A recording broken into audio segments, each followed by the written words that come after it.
Good morning, everyone. Yesterday was a difficult day, so I'm going to share some of my thoughts on that. But before I do, we're going to begin the day just like we begin every other day, and that is in prayer. So, Rosette, can you please help start us off in prayer today? Thank you, Miss Levine. Good morning, SI. I'm Rosette, and I'm a senior and member of Insignis. Yesterday, as members of Congress assembled to count the electoral votes of our recent presidential election, the U.S. Capitol became the site of chaos and violence. Let us pause for a moment of silence for the lives that were lost during this insurrection.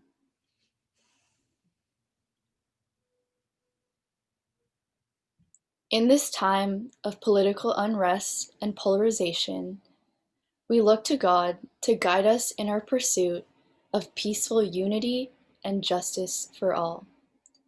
Let us remember, We are in the holy presence of God. in the name of the Father, and of the Son, and the Holy Spirit. Amen. Loving God, we ask that you bestow your wisdom upon us as we work to heal our nation from the wounds of division. Help us to uphold America's values of diversity and democracy. Give us the strength to use our voices and abilities to fight for truth, fairness, and respect between all people. Help us to move beyond partisanship in order to come together to work towards a more just country for all. O Lord, we pray that you inspire us to be bringers of peace. May we condemn violence and promote harmony. And may those who incited the events of yesterday have their hearts and minds turned by you, God. May love, may truth, may justice win. This we pray through Christ our Lord. Amen. Amen. Saint Ignatius, Pray for us. in the name of the Father, and of the Son, and the Holy Spirit. Amen. Amen. I'd like to invite Miss Levine to share a few thoughts. Thank you so much, Rosette. Beautiful prayer to start our day. I appreciate that. So, like many of you, I watched the chaos at the US Capitol with shock, with disappointment, with sadness. And yesterday was an extraordinarily difficult day that dishonored the last 245 years of our history as a democracy. So, you may have felt shocked or angry or sad or confused, unsettled, even frightened, or you may feel numb, having become resistant to bad news. And all of those reactions are totally understandable. We're here to support you. In times of crisis and confusion, and especially at Ignatian schools, we go back to our roots. So for us, that means our faith, our practicing and praying of the examen, discerning the presence of grace, peace, and joy in the signs of the times. So today, your teachers may ask some important questions, like they always do. They'll ask you to wrestle with new ideas or invite you to respectfully challenge each other to help you form your own conscience.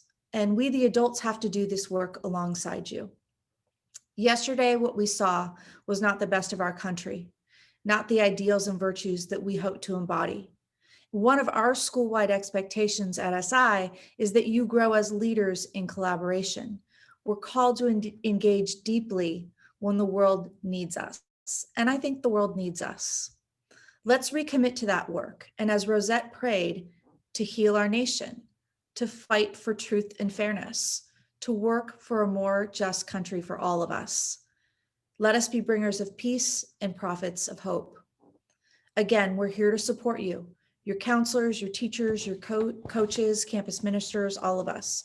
So reach out if you need extra help or support from us today or any other day of the week, okay?